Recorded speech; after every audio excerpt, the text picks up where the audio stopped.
কেন আল্লাহ তাআলা মানুষ সৃষ্টি করলেন? আল্লাহ মানুষ সৃষ্টি করেছেন কারণ আল্লাহ বলেছেন মানুষ হলো আল্লাহ সৃষ্টির মধ্যে সেরা।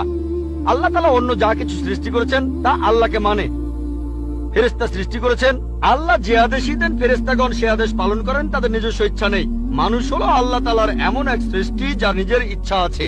আমরা তার কথা মানতেও পারি নাও মানতে পারি, তাই আল্লাহ আমাদের সৃষ্টি করেছেন।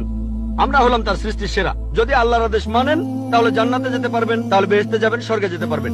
যদি আদেশ না মানেন তাহলে জাহান্নামে যাবেন, দোজখে যাবেন। তাহলে এই জীবনটা পরকালের জন্য পরীক্ষা। আল্লাহ তাআলা সৃষ্টি করেছেন জীবন ও মৃত্যু তোমাদের পরীক্ষা করার জন্য। আর আল্লাহ বলেছেন সূরা জারিয়াতের 56 নম্বর আয়াতে উল্লেখ করা হয়েছে, আমি সৃষ্টি করেছি জিন ও মানুষকে যেন তারা আমার ইবাদত করে। তাই আমাদের উচিত আল্লাহ তাআলার আদেশ নিষেধগুলো মেনে চলা। তাহলে আমরা আল্লাহ সুবহানাহু ওয়া তাআলার অন্যরকম সৃষ্টি যার নিজস্ব ইচ্ছা আছে। আমরা আল্লাহ তাআলার আদেশ মানতে পারি আবার নাও মানতে পারি। অন্যান্য সকল সৃষ্টি যেমন তারা, গাছ, পাহাড়, পবিত্রকরণ বলছে তারা আল্লাহ তাআলাকে সেজদা করে, তার সামনে নতজানু হয়, আল্লাহকে মানে। আমাদের স্বাধীন ইচ্ছা আছে, আল্লাহ আমাদের এই স্বাধীন ইচ্ছা দিয়েছেন। এই স্বাধীন ইচ্ছা নিয়ে যদি আল্লাহকে মানেন আপনি তাহলে ফেরেশতাদের উপরে চলে যাবেন। আর যদি আল্লাহ তাআলাকে না মানেন তখন হবেন শয়তানের সহযোগী। আল্লাহ আমাদের সৃষ্টি করেছেন পরকালের পরীক্ষার জন্য।